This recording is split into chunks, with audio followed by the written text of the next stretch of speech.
Alahady faharoa amin'ny advento ary natokany fitandremana ho alahady fandraisana. Fandaharana araka ny liturjiandro fahatelo no arahantsika amin'ity anio ity ary anio ihany koa ry havana dia fotoan-dehibe ny eto amintsika satria misy ny fanokanana diakonina. Andeha hitsangana isika hira ny hira fanentanana azakazaka masina.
Andeha isika lidera sy hanome voninahitra an'Andriamanitra amin'ny alalan'ny famakiantsika ny salama efa voalahatra manao hoe: isaotran' Jehovah lalandava aho, ho eo ambavako mandrakariva ny fiderana azy.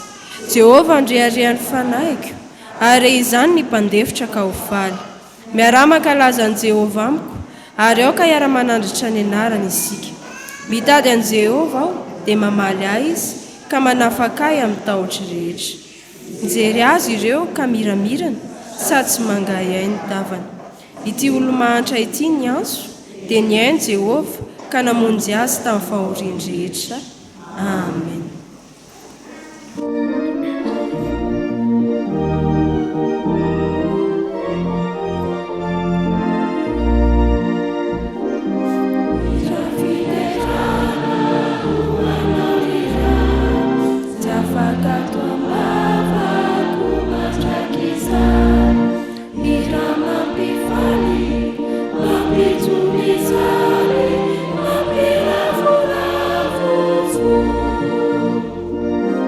Kita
ivavaka isika misaotra anao mideranao mankalaza ary mame voninahitra anao zay ry tompotianay io ny amin'ny nanomezanao nay indray izao volana vaovao izay diavinay izao misaotra anao izahay satria notanotaninao sy mivombininao izahay nandritra ny 1 volana tamin'ity taona 2024 ity ka nahatratra izao volana farany amin'ny taona izao misaotra anao izahay tompo fa raha tsy ny fitanotananao sy ny famindramponao ary ny fitiavanao anay dia tsy toy izao akory izahay ianao ilay Andriamanitra fitiavana ianao ilay Andriamanitra masina ilay Andriamanitra tsara sady mpanao ny tsara ianao ilay Andriamanitra fahazavan'izao tontolo izao ka na dia hitantaratra amin'ny zava-misy eto amin'izao tontolo izao ary tompo fa maro ny mitoetra amin'ny aizina no ny amin'ny faharatsiana maro samihafa dia izahay kristianina kosa dia manana fanantenana fa ianao Jesosy Kristy no mitondra ny fahazavana eo amin'ny fiainanay anatanteraka izao fanompoana izao zay ry Jesosy Kristy tompotianay dia mangataka ny fanainao masina mba hiasa ty anatinay tsiraray avy mba hahafahanay manatanteraka izany mifanaraka amin'ny sitraponao ary ihany koa entina nehoana ny voninahitrao izay miseho aminay isan'andro dia matoky anao izay tompo fa hanasika feny izao fotoana izao ianao amin'ny anaranao Jesosy amen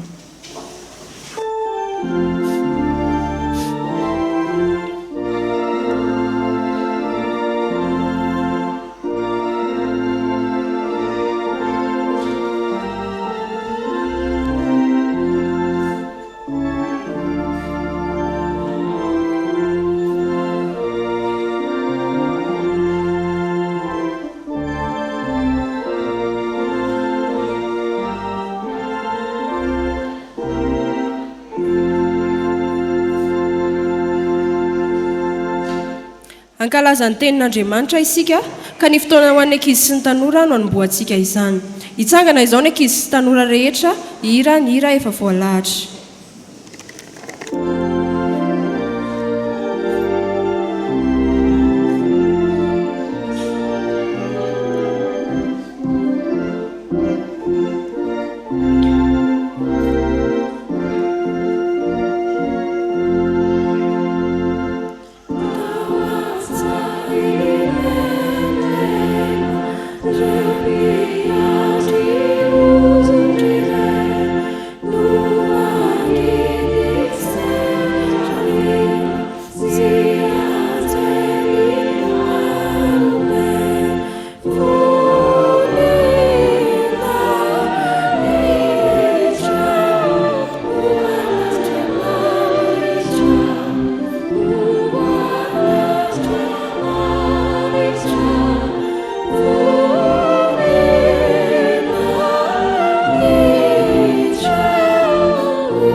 ivavaka isika ry Jesosy Kristy tompotianay eo tonga indray ny fotoana izay andraisanay ankizy tanora lesona avy amin'ny teninao koa mitenena tompo fa vonona izahay andray ny afatra tianao amin'ny tena aminay ny amin'itianio ity amin'ny anaranao Jesosy amen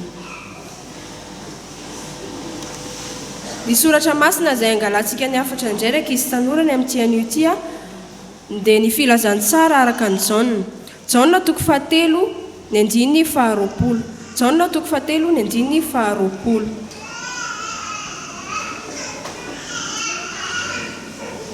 rehefa hitantsika izany dia raha antsika mamaky amin'ny anaran'i Jesosy manao hoe fa izay rehetra manao rasy dia mankahala ny mazava sady tsy manantona ny mazava fandrao hita miharihary ny asany amen ety amin'ny koetiry ankizy tanora misy taratasy karazany roa dia ireo taratasy ireo nasiako zavatra mitovy ity ny taratasy voalohany hitanareo ve ny zavatra nataoko tamin'ilay taratasy tsy hita dia ity indray ny taratasy faharoa hitanareo ve ny zavatra nataoko tamin'ilay taratasy inona ny hitanareo zavatra mitakosokosiny tsara ve io sa ratsy dia samy misy sary ohatran'io reto anankiroa reto fa eto amin'ilay maizina izy tsy hita fa eto amin'ilay mazava izy hita dia ohatr'izany ihany koa raiky izy tanora ny mpanao ratsy. Rehefa manao ny asa ratsiny izy dia tsy tia mazava satria hita miariary ny asa ratsy ataony. Fa inona ny tiany? Maizina dia amin'izay takona ny asa ratsy ataony. Dia izay ilay hoe mankahala ny mazava ny olona manao asa ratsy. Inona ny tiantsika? Mazava sa maizina? Mazava. Satria nahoana? Satria tsika manao asa tsara. Dia mifanohitra amin'ilay olona manao asa ratsy izany tsika, aleontsika mazava toy izay ny maizina. Ny mpanao ratsy izany tia ny maizina satria ratsy ny asany. Fa isika kristianina kosa tia ny mazava satria tsara ny asantsika. Dia izay izany ndraiky izy tanora amin'ny maha kristianina antsika dia mazava ny tiantsika dia tokony hanao asa tsara mifanaraka amin'izany isika mba hahafana mahita ny fahatsarana eny amintsika. Voninahitra dia ho an'Andriamanitra irery ihany. Andeha hivavaka isika dia izay vavaka ataoko dia averinareo ankizy tanora. Hivavaka isika. Jesoa saotra anao izahay ny amin'ny teninao. Indreto izahay voninanao asa tsara amin'ny mahazanaky ny mazavanay. Amin'ny anaranao Jesoa. Amen.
Mbola hiaraka hivavaka isika. Tompo malalo, misaotra anao zahay fa noho ny haben'ny fitiavanao sy ny famindraponao aminay dia miteny aminay ianao ka afaka mamaky sy miaino ny teninao zahay.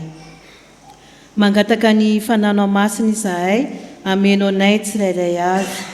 Taio ny irakao izay hitondra ny hafatra hanambara ny teninao izay antoka famonjenao anay. Sokafo ny fonay mpiaino mba azo izay ambaranao aminay. Ampianaro izahay hanana toe-panahy mendrika amin'ny fiavianao ka manantena ilay lanitra vaovao sy tany vaovao ka hitombo finoana sy fikitra aminao ary anaiky fa ianao dia tsy miova hatramin'izay ka hatramin'izao. Amin'ny anaran'i Jesosy Kristy tomponay. Amen. Iaraka hamaky sy hiaino ny soratra masina isika ao amin'ny fanekena taloha bokin'ny Joba. Joba 1:20 andininy 7:20 ka hatramin'ny 20. Rehefa hita dia ho vakiana amin'ny anaran'ny Tompo. Raha mpanatrehinao azy ny fonao ary hatantinao aminy ny tananao ka misy heloka eo an-tananao dia ario lavitra izany ary aza vela hisy ratsy hitoetra ao andainao dia ahazo anandratra ny tavanao tsy misy tsiny ianao koa hijoro tsara ary tsy hatahotra fa ho adinonao ny fahorianao toy ny rano efa nandalo no ahatsiarovanao azy ary amirapiratra lavitra noho ny tatao vovonana ny andronao na dia sendra manjombona azy dia ho tonga tahaka ny maraina atoky ianao satria misy fanantenana eny hijery manodidina ianao ka andro tsy aminay ahy dia ho tafandry ianao fa tsy hisy anay taitra ary maro no ilasitraka aminao fa ny masony ratsy fanahy kosa ho painy ka ho very avokoa ny fiarovana azy ary ny fialana aina ihany no anosisa azo ny antenaina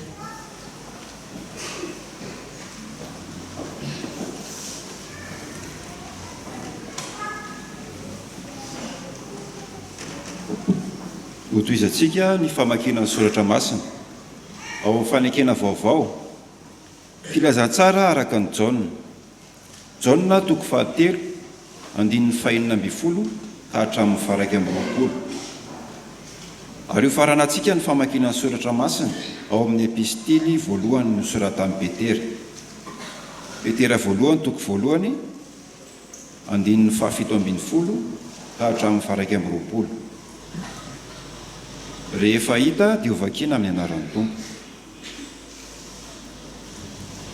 fa toy izao no nitiavan'Andriamanitra izao tontolo izao nomeny ny zanany lahy tokana mba tsy ho very izy rehetra mino azy fa hanana fiainana mandrakizay fa Andriamanitra tsy naniraka ny zanaka ho amin'izao tontolo izao hanameloka izao tontolo izao fa mba hamonjeny izao tontolo izao izay mino azy dia tsy elohiny fa izay tsy mino kosa dia efa voaheloka raha teo satria tsy nino ny anarana zanakalahy tokan'Andriamanitra izy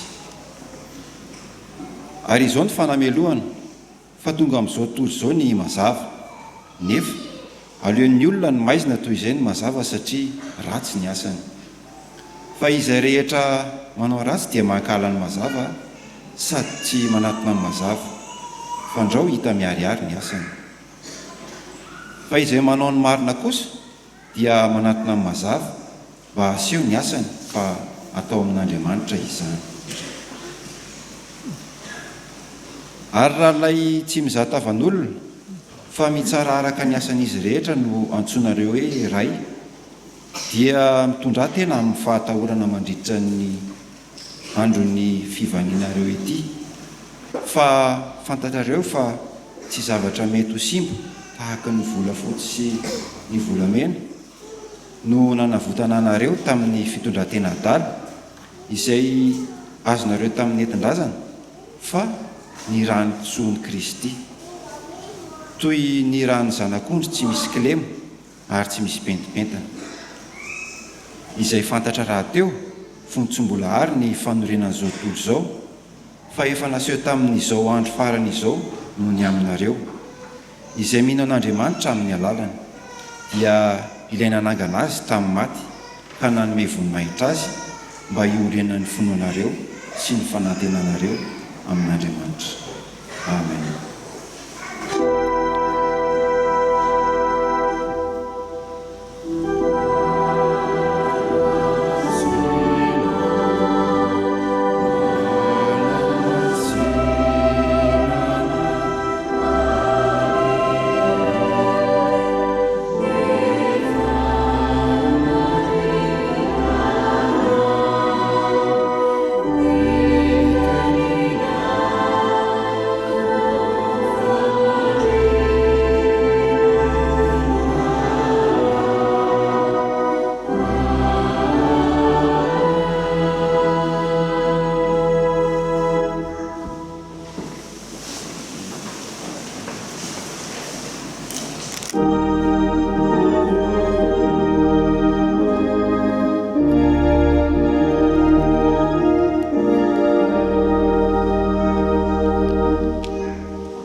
mbola faly tafolo amintsika anatin'ity fanompompivavahana fidirana faharoa amin'ny adivento faharoa taona 2022 ity ry havana miarabantsika koa mahazo indray ity volana desambra ity mamarana ny taona izay itsahintsika fotoam-pahasoavana manokana ity diavintsika ity no ny amin'ny fanotronana ny anankiray amin'ny zanak'Andriamanitra andray ny fanokanana azy ho diakona no ny fahabangana eo amin'ny diakona vehivavy eto amin'ny fitandremana dia ny fiandro voalohany tao amin'ny vehivavy zany miarahaba azy amin'ny anaran'ny tompo isika ny soratra masina izay andraisana ny afatr'Andriamanitra dia fantatry ny rehetra amintsika manomboka amin'ny kely indrindra ka hatramin'ny lehibe indrindra inona ao anatin'ny perikopa ary izay andiny-tsoratra masina izay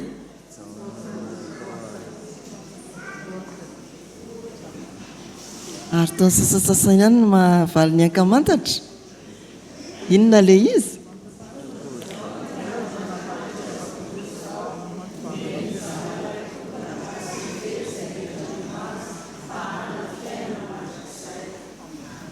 efa vita an'izay zany mitory-teny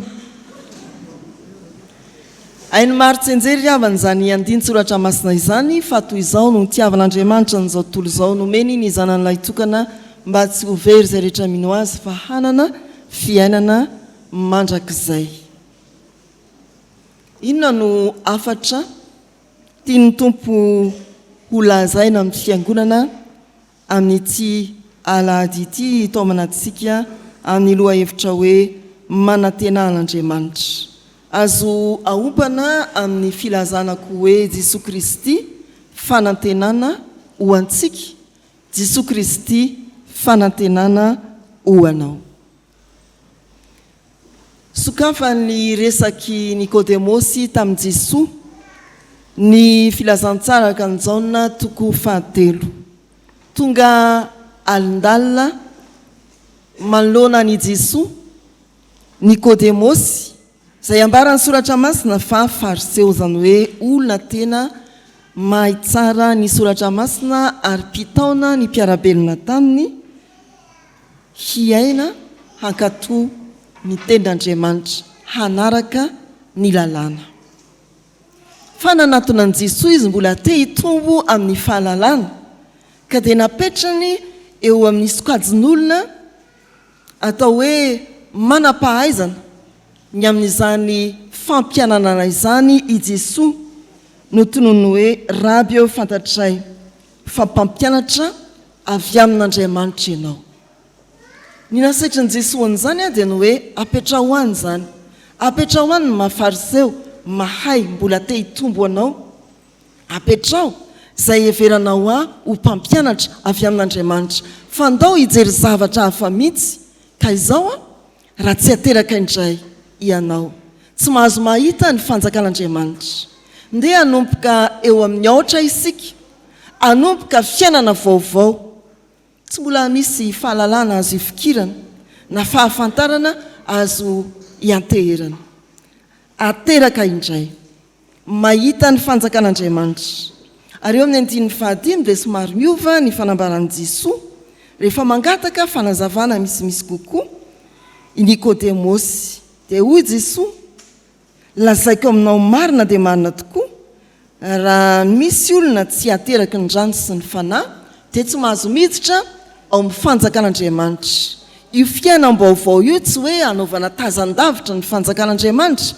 fa fandrosoana hiditra ao amin'ilay fanjakan'Andriamanitra ary eny amin'ny andiny fahadimy-ambin'ny-folo rehefa mangataka fanazavana te hianatra bebe kokoa ihany Nikodemosy dia ambaran'i Jesosy indray no hoe ny mijery ny Jesosy ny mino ny Jesosy no manana fiainana mandrakizay mahita ny fanjakan'Andriamanitra ateraka indray ateraka ny rano sy ny fanahy miditra ao amin'ny fanjakan'Andriamanitra ary manandrana mino any Jesosy Kristy amin'ny manana fiainana mandrakizay izany na tonga ny fanambaran'i Jesosy eto amin'ity anjara soratra masina ho antsika ity ijaona toko fahatelo andininy faheno ambin'ny folo izay karazan'ny fanamafisana na koa feny fampianarana ny tariany a Nikodemosy mba hanana fiainam-baovao ao amin'i Kristy, handray fiainana mandrakizay ao amin'i Kristy amin'ny finoana azy. Hoy ny tompo fa toy izao ny tiavan'Andriamanitra n'izao tontolo izao, nomeny ny zanan'ilay tokana mba tsy ho very izay rehetra mino azy fa hanana fiainana mandrakizay. Fitoriana filazantsara lalamasaka izany ho an'ny mpitory ny filazantsara.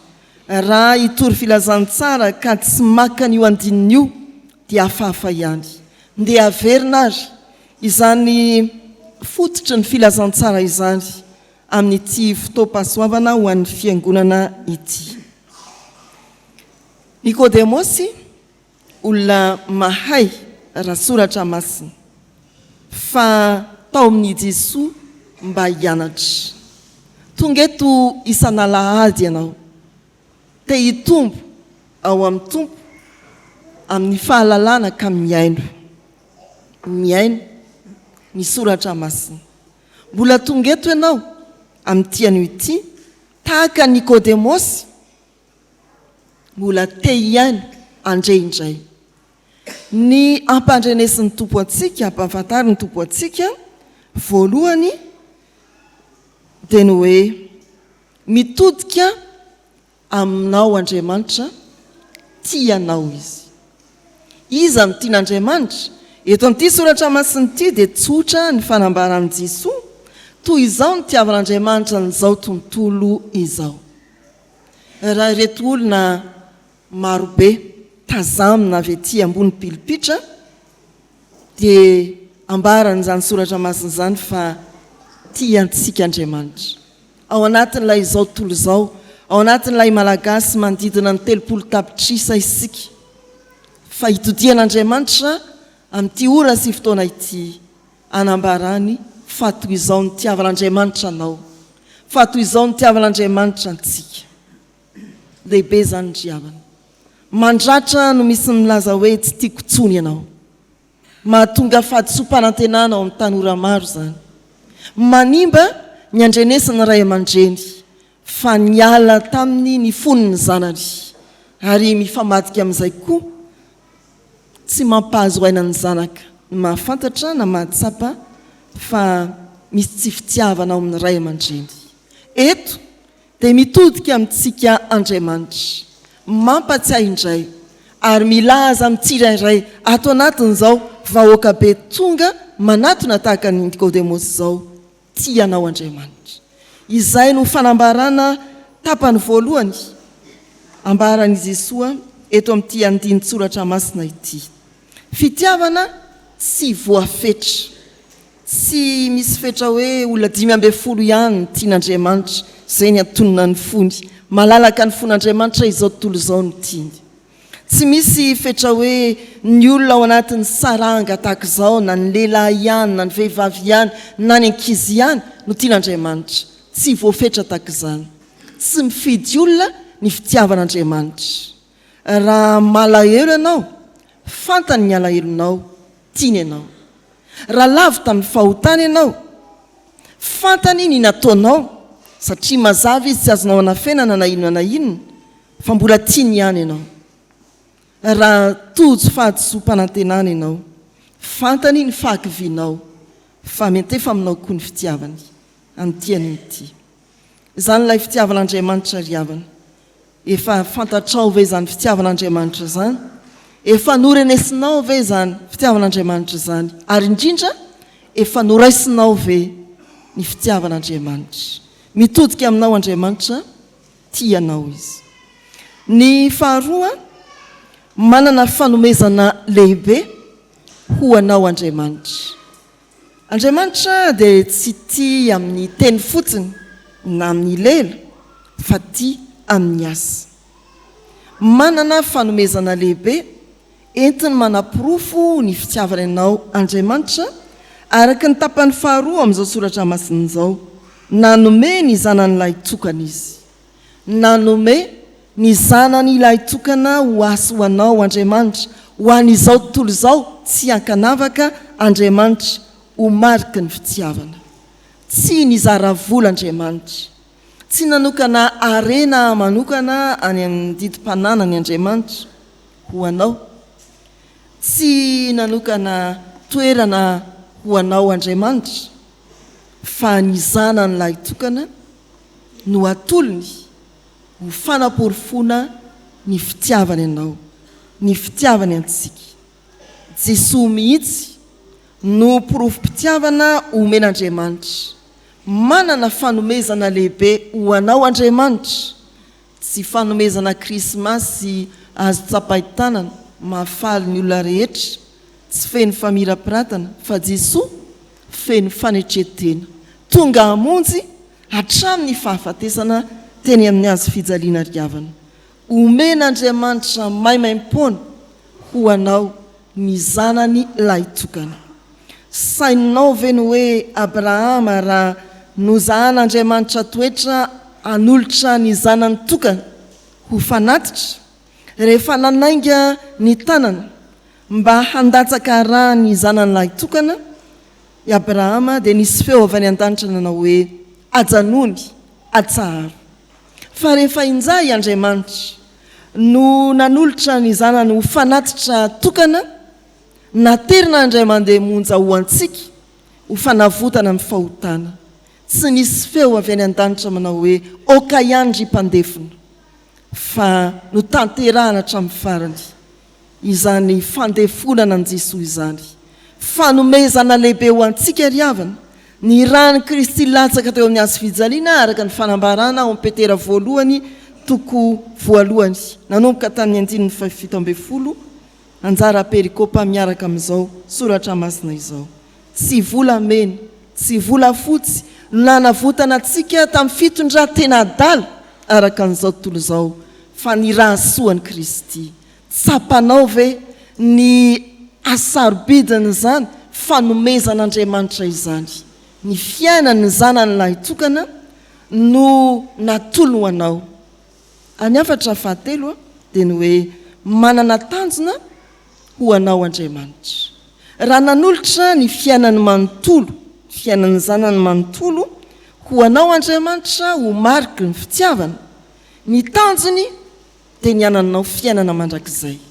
Natolony ny fahavelomany zanany manontolo mba ahafahany manolotra fiainana vaovao, fiainana mandrakizay sy vaovao ho anao. Manana tanjona ho anao Andriamanitra dia ny fiainana mandrakizay. Raha averina ny fitohizan'ny hevitra atao anatin'ity Jaona toko 7:5-12 ity, dia miainga amin'ny fitiavan'Andriamanitra tonga eo amin'ny fanomezana ataony amin'ny zanan'ilay tokana, ary mitaona antsika iny andray izany fanomezana izany amin'ny alalan'ny fibebahana mandray any amin'ny Joba indray isika, ny amin'ny hoe ny fahotana eo aminao dia ento mba handro fehizay ianao, ary rehefa mibebaka isika mino any Jesosy dia manana fiainana mandrakizay. Tsy mijanona eo amin'ny fifaliana satria tian'Andriamanitra, tsy mionona amin'izay fanomezana nataon'Andriamanitra ny alalan'i Jesosy, fa tonga amin'ny tanjona dia ny fiainana mandrakizay. Izany ry havana no filazantsara izay tonono izao andinin-tsoratra masina izao amintsika. Tsy misy olona izay nahatsapa ny fitiavan'Andriamanitra nandray ny fanomezana dia ny zanan'ilay tokana ka ho very amin'izao fiainana izao. Hiteny hoe very ary olona, tsia. Raha mino anao dia tsy ho very, fa hanana fiainana mandrakizay. Tsy misy olona mety tsy nahasehitra afaka-panahy ka amoy fo tsy hanana fanantenana ho tafarina intsony. Mbola eo Andriamanitra mitodika aminao, milaza hoe tianao izy. Mbola eo Jesosy Kristy nahafony aina andro ny famindrampo izao. Manantena any Jesosy Kristy anarina anao. Tsy very ao anatin'ny fahotana ianao, fa mbola tao amin'Andriamanitra amin'ny fitiavana eo amin'i Jesosy, hino ka hanana fiainana mandrakizay. Ry havana malala, amin'ny ady atrehanao amin'ny fanahiana be dia be faraparan'ny taona, amin'ny fikasana tsara hiditra amin'ny taona vaovao, dia izao no ambaran'ny soratra masina. Tianao Andriamanitra, nanomeny Jesosy fanomezana ary mampanantena fiainana mandrakizay ho an'izay mbino. Jesosy Kristy fanantenana ho anao. Manantenan'Andriamanitra azariana ny fanantenanao. Jesosy Kristy fanantenanao anio ary fanantenanao ho mandrakizay. Ho antsika rehetra samy anavao fanoratena ao anatin'izao fiatriana fanokanana ho dekona izao sika na inona zara fanompona ny antson'Andriamanitra antsika indrindra anavao ny faneketsika ny Kristy mba ho tovin'Andriamanitra amintsika fanateraka indray isika araka ny soratra masina hoe izay rehetra nandray azy dia nomeny hery ho tonga zanak'Andriamanitra dia izay mino ny anarany. Amen.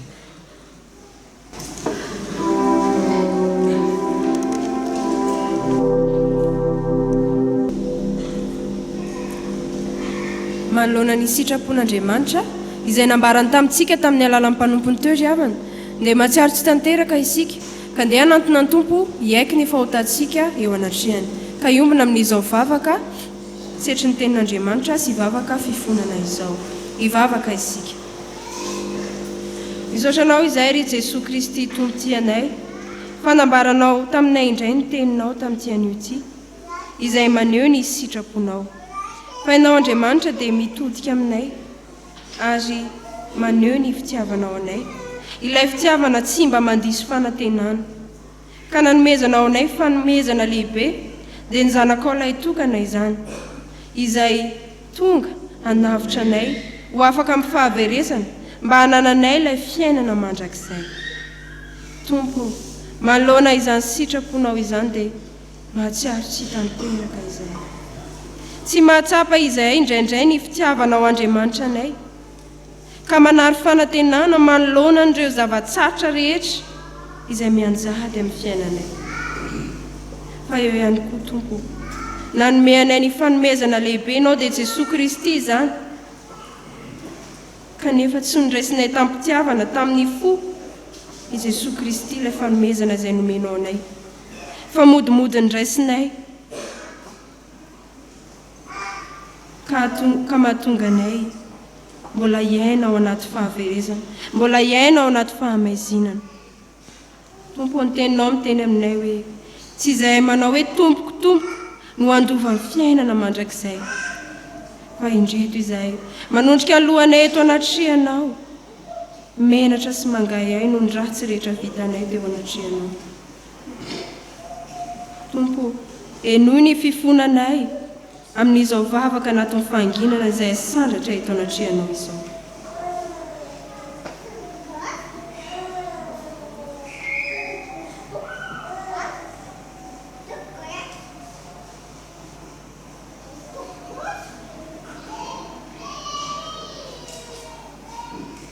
Tompo, enoy ny vavakay ary mamindra fo aminay, mamela ny elokay ny amin'ny tsy nety rehetra nataonay. Diova izay ho afa-pahotana, afao izay ho afaka ny ratsy rehetra ka tena hanana fo madio tokoa eo anatrehanao. Mino izay Tompo, fa navelanao ny elokay amin'ny anaranao Jesosy ilay mpamindra fo sy mpamela elokanay. Amen.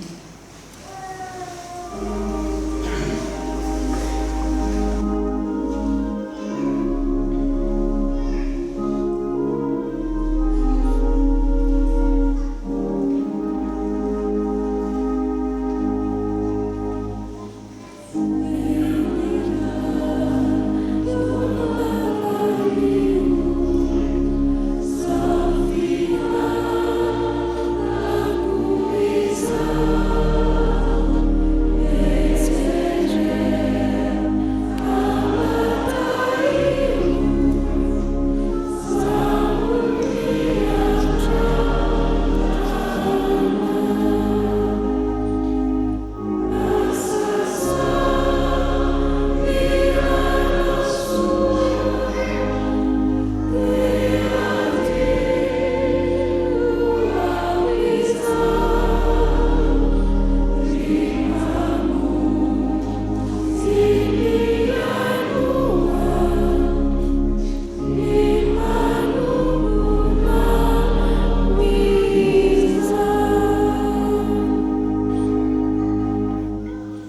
Andriamanitra izay vavahantsika ry havana dia Andriamanitra mpamindra fo ka anao izay mibebaka marina tokoa raiso amin'ny fifaliana sy amin'ny fanantenana eo mpitsanganana ny famelan-keloka izay atolotro ny tompo ho atsika.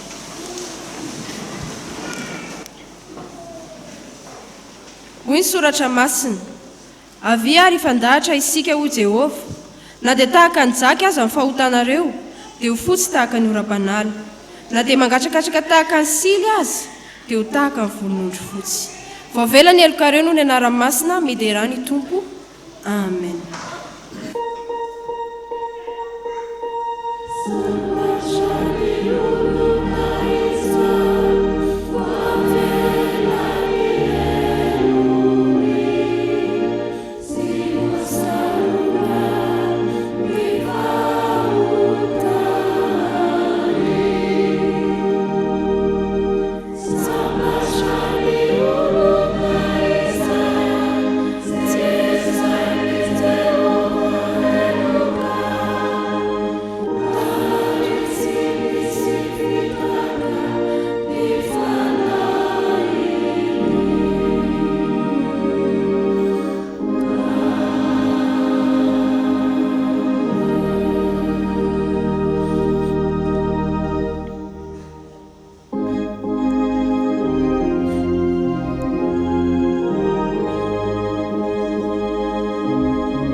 Voavela eloka ry havana dia samy manambara ny finoana ka isika hiaraka anaiky sy hanambara ny fanekempinoana kristianina izay raisantsika ny fiangonana manerana izao tontolo izao dia ny fanekempinoana apôstôlika na ny fanekempinoana laharana voalohany manao hoe mino an'Andriamanitra ray tsy tompo hanao ny lanitra sy ny tany aho ary mino an' Jesosy Kristy zanan'ilay tokana tontsika izay nitorotoronina tamin'ny fanahy masina nateraky Maria Virjiny nijara nalako Ponto nombona tamin'ny hazo fijaliana, maty ka nalevina, nidina tany amin'ny fiainantsika, nitsangana tamin'ny maty tamin'ny andro fahatelo, niakatra ho any an-danitra, nipetraka kavanan'Andriamanitra Jesosy, avy any haviny tsara ny velona sy ny maty. Ny fanahy masina, ny fiangonana masina manerana izao tontolo izao, ny fiangonan'ny olona masina, ny famelan-keloka, fitsanganan'ny tena amin'ny maty, ary ny fiainana mandrakizay. Amen. Tonga eo amin'ny fotoanany asa vavolombelona isika araka natolotra hatrany am-piandohana dia ny hanokanana ny anankiray amin'ny diakona vehivavy fiandry ho andray ny anjara fanompon'ny diakona. Hira fanampiny fahatelo amby telopolo ataontsika eo am-piomanana ny amin'izany. Aoka hitsangana ny diakona manao akanjo mpanompona rehetra.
izao sikeriavana dia androso amin'ny fitanokanana ny anakiray amin'ireo vehivavy andry ho dekony. Eny ary ny soratra masina anoena ny fiangonana ny fanokanana toy izao. Hoy ny tompo tamin'ny Mosesy, manangona fitopolona amin'ny olona Israely eto amiko, ary ety miaraka aminao amin'ny tranonay fionana izy, ary ara nitondra ity firenetianao ireo, fa tsy ianao intsony no mitondra azy.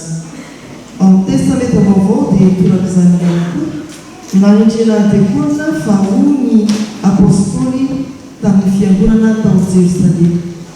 Tsy mety raha mandao ny ten'Andriamanitra hitandrina latabatra izahay ho amin'izany ny raharaha mizaha fitolahy eo aminareo izay tsara laza sady feno fanahy sy fahindrena mba ho tendrena hitandrina izany raharaha izany, fa izahay kosa ahatra volavana sy ny fampianana.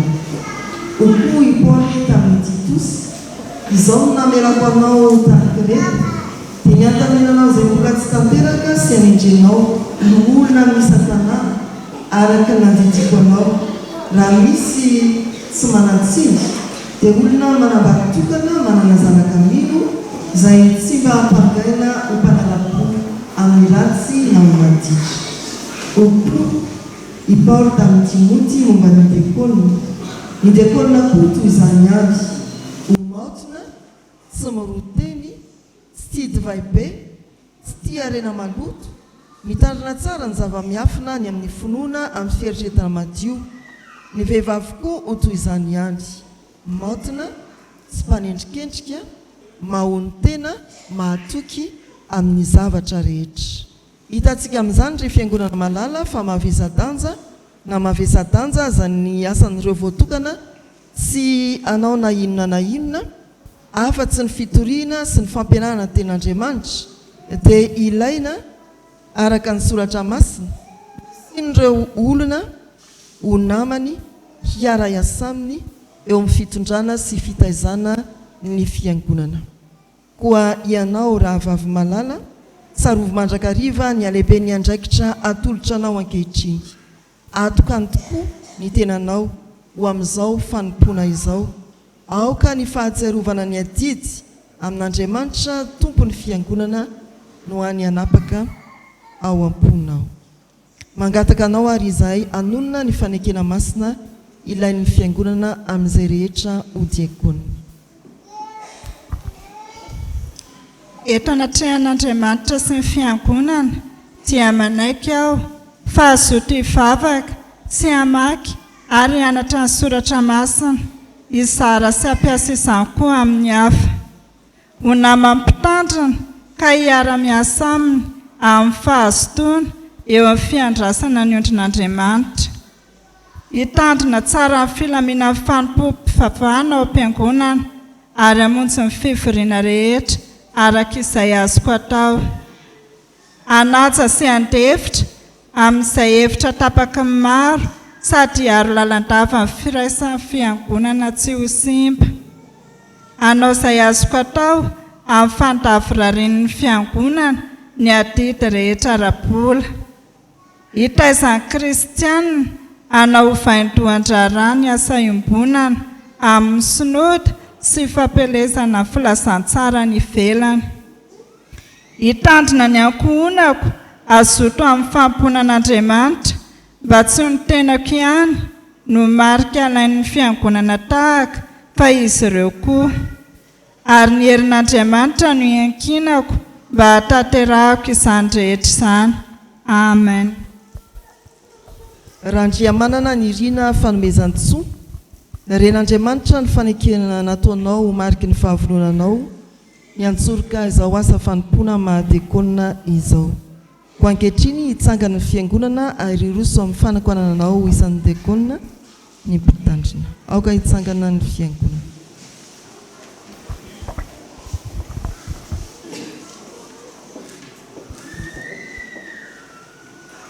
Amin'ny anaran'ny Ray sy ny Zanaka ary ny Fanahy Masina dia manokana anao izahay mba ho dekonina amin'ity fiangonana ity. Ho aminao mandrakariva ny Tompo, mahereza amin'ny hery ny faherezana. Amen. Ivavaka isika ry havana. Andriamanitra tsy toa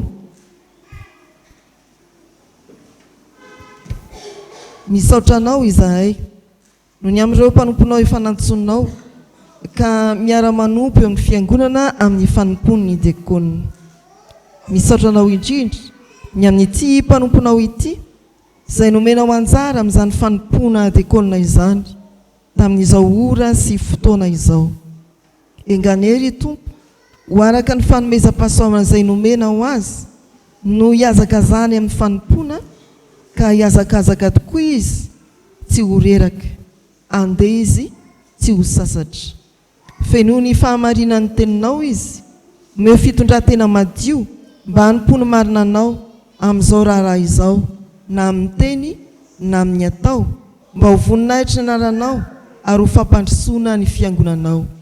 Mangataka aminao izahay Tompo, aoka izy ho matona sy anetri-tena ary azoto amin'ny fanomponanao, sady hanaika amin'ny fankasitrahana ny fananarana rehetra araka ny fanahy. Aoka izy hanana fetretana tsara mandrakariva sy faharetana mafy ao amin'i Jesosy Kristy zanakao, mba hitondra tsara izao fanompona izao arak'izay miantsoana ho azy. Amin'ny alalan'i Jesosy Kristy zanakao mpamonjy anay, efa tianay, izay omem-boninahitra sy laza mandrakizay, miano anay ry Tompo tsara. Amen. Aoka hipetraka ny fiangonana. Ny diakonina kosa dia hitsangana hanao ny hira miorina amin'ny salamo 7:30. Amen.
fanamantinana mahadekona izao a amin'ny anaran'ny fiangonan'i Jesosy Kristy eto Madagasikara misy teny voarakitra toy izao: taratasy fanamarinana mahadekona laharana 7 tsipika divy tsipika 5 amby 20.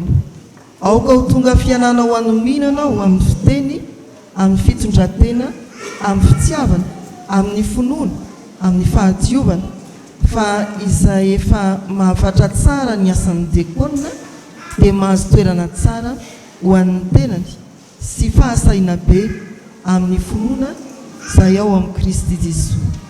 Nisotro fitiavana 7 Desambra 2020 Randriamanana ny rina fanomezan-tsoa nandray ny fanokanana diakona dia misy ny ventsiny fanekena izay nitonona teo ity taratasy fanamarinana ity. Mahireza sy matanjah, mahefabe mandrakariva ao. Fonona aminao ary nitsodrano ny fanokanana Andriamanitra ny fiadanana izay nitondra ny Jesosy tompontsika mpiandry lehibe hiala amin'ny maty, mitondra ny rano ny fanekena mandrakizay. Izy ny hatanteraka anao amin'ny tsara rehetra, hanao ny sitrapony ka hiasa ao anatinao, izay hankasitrahana eo maso amin'ny alalan'i Jesosy Kristy. Ho azy ny voninahitra mandrakizay. Amen. Manantitra ny fiarabana sy ny fampahirana. Andeha iombona amin'izao vavaka fangatana izao isika. Misaotra anao izay ry Jesosy Kristy tompontianay io, fa mbola nomenao fotoana indray ahafahanay maneho ny atakay eto anatrehanao. Mivavaka izay ho an'ny fiangonanao eto isotro fitiavana izay efa nanoloranao ny ainao teo ambony azo fijaliana mba ho famonjena azy ireo. Aoka izahay Tompo tsy ho titena ka hitazona izany famonjena izany ho anay irery ihany, fa hitoro ny filazantsara anao Jesosy Kristy amin'ny manodidina anay, hitoro ny filazantsara anao Jesosy Kristy amin'ireo izay tsy mbola manana ny fahazavana, ka hatsapan'izy ireo ihany koa ny fitiavan'Andriamanitra azy. Mivavaka ihany koa izay Tompo ny amin'ny asa rehetra izay tanterahana mandritra izao volana Desambra izao, mba hainao Andriamanitra ny alolalana sy tantana ary alavorary izay rehetra kasainay atao. Ao anatin'izany ny bazary fitiavana. Ianao no hanome fahendrena ny tompon'andraikitra isan-tsokajiny ny amin'ny fandaminana izany bazary fitiavana izany, ka aneo hatrany ny voninahitrao, aneo hatrany ihany koa ny fahatsaranao sy ny fahalebiazanao, ka ho hitany manodidina anay fa kristiana manana anao Jesosy Kristy izay eto isotro fitiavana. Tompo, apetraka eo am-pelantananao ihany koa ny ankonana kristiana rehetra izay miaina fahasarotana noho ny amin'ny zavatra maro samihafa izay mianjady amin'izao vanim-potoana izao. Satria dia ny ankonana kristiana no hanehoany Satana ny heriny amin'ny fanakorontanana maro samihafa, ka mivavaka izay Jesosy ho an'ny ankonana kristiana rehetra mba haharitra ao aminao Jesosy Kristy, haharitra ny zavatsarotra rehetra ary ay fanome fitiavana ao amin'ny tokantrano izay efa nametrahanao azy. Fa tsy adinina ihany koa Tompo ny firenena izay misy anay. Ianao mahafantatra, ianao mahalala ny zavatra rehetra izay mitranga eto amin'izao firenena misy anay izao. Maro ireo tetikasa izay atolotry ny mpitondranay ho tanterahana. Raha ohatra mifanaraka amin'ny sitraponao izany Tompo dia aoka ho tanteraka, fa raha mifanohitra amin'ny sitraponao kosa dia aoka ho fohanana ao an-tsaina izy ireo ny fanatanterahana izany. Zareo Tompo ny vahoaka malagasy iray manontolo izay miaina ao anaty fangirifirina, izay miaina ao anaty fahantrana, ianao Andriamanitra mihitsy no hamelim-panantenananay indray ka hahafahanay manana toky fa afaka mivoaka amin'izao fahantrana izay iainanay izao izahay, ka nomehery anay ianao Tompo hahafahanay manana toe-tsaina ho tia fampandrosoana. Vavaka izay ho an'ny kristiana tsirairay avy. izay miaina eto amin'izao Madagasikara izao, miaina fanenjehana, miaina fandrabirabiana, fa hoe izahay no mahatonga ny fantrano. Tompo, jereo izahay mba tena hijoro vavolombelona tokoa, ka aneo fa ny tena rena dia ao aminao Jesosy Kristy, ilay Tompo sy mpamonjy ny fiainanay. Maminay Tompo manakambana izany vavaka izany amin'ilay vavaka nampianarinao ny mpianatra ao, fa izay manao hoe Rainay izay ny an-danitra, mamasina ny anaranao, matonga ny fanjakanao, ataony ny sitraponao ety an-tany tahaka ny any an-danitra, meo anay io ny anasaza ao anay, ary mamelany elokay tahaka ny amilanay izay ny eloka taminay, ary aza mitondra anay amin'ny fakapanahy, manafanay amin'ny ratsy, anao ny fanjakana sy ny hery, ary ny voninahitra mandrakizay. Amen. Sotra ny mpitantsoratry ny fivoriana ao amin'ny birao nitondra ny tsara fantatra mikasika ny asan'ny fiangonana, fa ireto kosa no fanampin'izay efa voalaza teo ry havana. Manatombotra ny andro krismasy atsiarovantsika ny natyrahan'i Jesosy Kristy mpamonjy, ary maro mety manana fahazarana hitondra akanjo vaovao amin'izany fotoanany krismasy zany. Mbola mety mampanjaitra ianao na mieritreritra hivitivita. Ny voamerany ampanahy izay nivory tamin'ny alarobia lasa teo ry havana dia mametraka fampatsiarovana ho antsika vahoaka an'Andriamanitra, indrindra isika izay efa mifanerasera tsy tapaka ato anatin'ity fiangonana ity, mba hitandrotsika ny fahamasinan'Andriamanitra ary hitondrantsika fitafiana maneho ny voninahitr'Andriamanitra sy manambara fahamaontinana aty amin'ny fiangonana. Raha mijery ny mpiara-mivavaka hoe inona ny lamaody any ivelan'ny fiangonana any, dia iny fa misy mitondra inona akanjo lavabe misy daka ny hatraty, izay indray zany ny avy any ivelany any.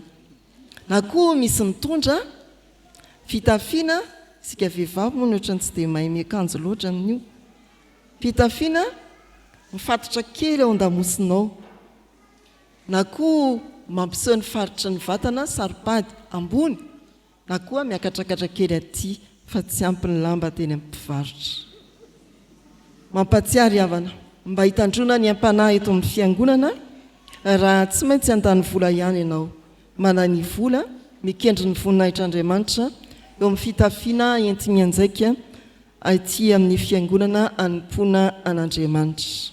Fa mahatsiaro koa ny fitaizana eo anivon'ny sekoly katolika, mialatsiny fa tsara ny mianatra ny zavatra mendrika any amin'ny toeran-kafa.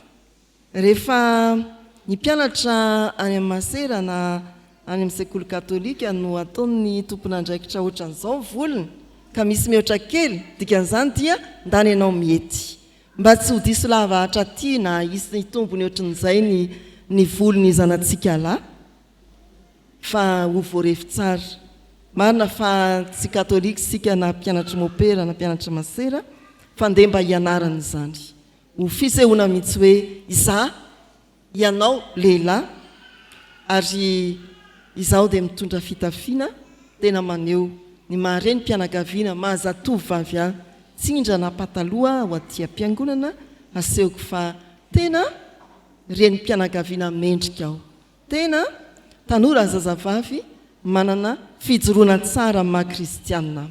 Ho antsika izay mety hoe voavetivety niditra amin'ny fiangonana tahaka izao, dia mizara mamaky ny baiboly, fa be dia be ny voarantsany ny soratra masina amin'izay tsy tokony ho ataontsika eo amin'ny fiainana kristianina. Izay ry havana ny afatra avy amin'ny voamerany ampanahy, fampatsivana ho antsika efa teto mandrakariva, ary fampahafantarana ho an'izay zao vao miditra ny fiangonana. Any olona any rehetra ny fiangonana, fa tsy maintsy mifampitaiza kosa isika mba tena ho fanomezam-boninahitra n'Andriamanitra sy ho fampitsinjovana amin'ny fahamasinana ny fotoana andehanantsika aty am-piangonana toy izao. Avy amin'ny voamera sosialy dia mampatsiahy antsika koa fa raha sitrapon'ny tompo ny talata ho avy izao no amangy eny amin'ny fonja an-tanymora indray ny Honoris Nota Partany, ary ny anjarantsika amin'ny fampisakafoanana andiany fahatelo ho andreo voafonja any an-tanymora dia paty miisa 10. Raha mbola tsy nandray anjara tamin'ity asa ity mihitsy ianao dia izao ny fotoana mety. Raha nandray anjara ianao ka mety nanadino, mampatsiany voamera sosialy miandry atsika ao an-tokotany ao. Tany an-tranomaizina no vanginareo hoy ny soratra masina. Avy amin'ny voameran'ny vola dia mampatsiaka koa ny amin'ny valopy lehibe iomanantsika amin'ny fanomezana ho an'i Jesosy entina ny krismasy ho avy izao. Efa nizara izany valopy izany tao anatin'ny herinandro maromaro ny voameran'ny vola, mbola namerina ny zara tamin'iny herinandro lasiny ary mametraka ny valopy ho an'izay mbola tsy nandray ao ampidiranao raisy dia miomana mba io ary ireo fa tafahomana ela be. Raha izay ianao vao andray ny valopy dia mazotoa miomana mandrotsaka arak'izay azonao arotsaka ao anaty valopy mba ho isy entinao mihoatra n'izay heverina amin'ny krismasy ho avy izao. Fa avy amin'ny voameran'ny vola ihany manomana ny atao hoe bazary fitiavana isika, fanao isan-taona izy io, indray mandeha mialohan'ny noely teo amin'ny fiandohan'ny desambra teo indrindraindrindra, fa niverina 2 andro amin'ny 20 sy 20 desambra mialohan'ny krismasy indrindra amin'ity taona ity. Efa fonaontsika ny miainga amin'izany tetika asa izany amin'ny marobola oatra fa ho tonga kosa mitanjona hotratrarina. 12 tapitrisa ny tanjontsika ao anatin'izany bazary fitiavana izany ty taona 5 ity.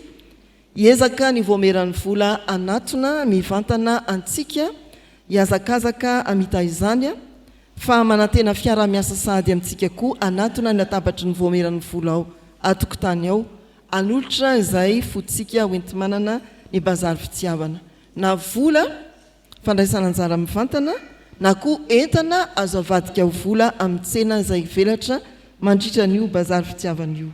Miova natao hoe miverina amin'ny endriny teo aloha ny bazary fitiavana ka anasana fianakaviana na olona mandeha tsirairay mba aka trano eva na stand anankiray misy fampirarana amin'ny voameran'ny vola amin'izany akoatra ny an'ny sampanasa asa fikambana izay saorana sahady ny amin'ny fahavoloan'izy ireo isikimponitra avanina ny bazary fitiavana dia misy stand 10 ao riavana. Raha natao ny fandiniana ny faritry ny fiangonana azontsika fianakaviana na olon-tsotra idirana amin'ny fampirarana manokana miaraka amin'ny voameran'ny vola. Manatona ny voameran'ny vola isanalahady sika na ampandrara sekretera ampandraran'ny fiangonana amin'ny andavanandro. Ny farany dia momba ny fandrafetana ny fitsipika anatiny.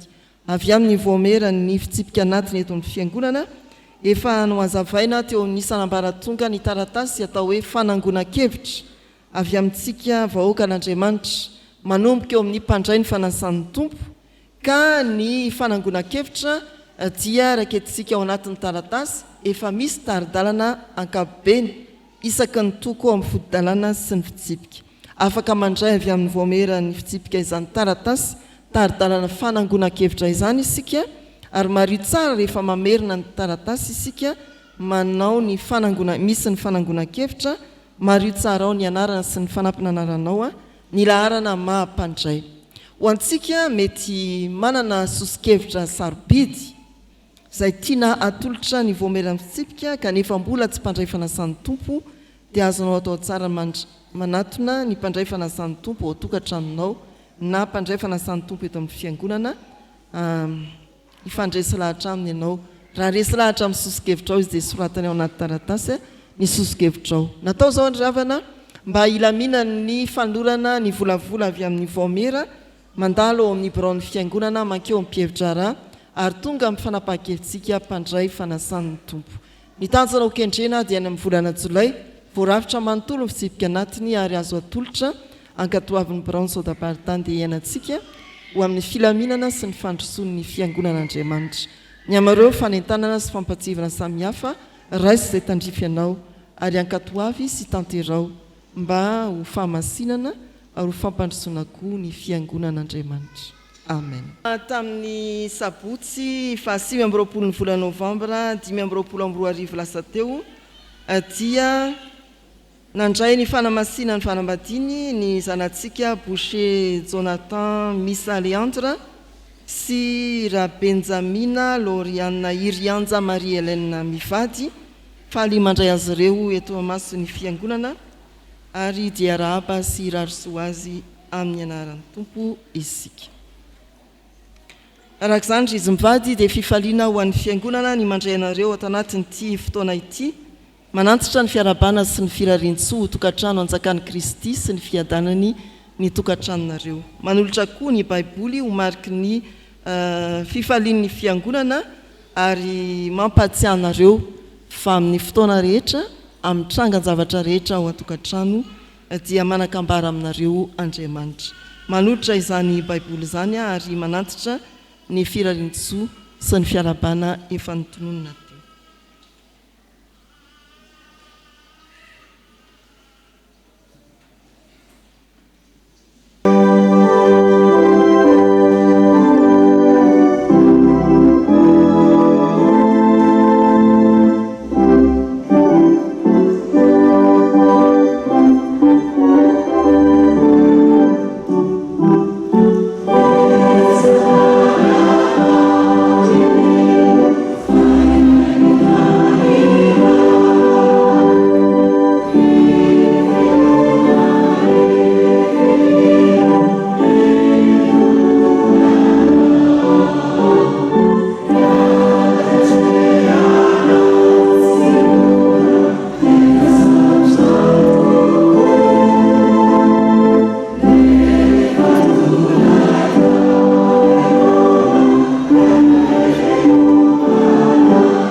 Raiso amin'ny finoana ny tsodrano atolotra amin'ny anaran'ny tompo. Fiadanana ho an'ny rahalahy ary fitiavana amin'ny finoana avy amin'Andriamanitra Ray sy Jesosy Kristy tompo, ny fahasoavana ne ho amin'izay rehetra tian'i Jesosy Kristy tompontsika amin'ny fitiavana tsy mety levona. Amen.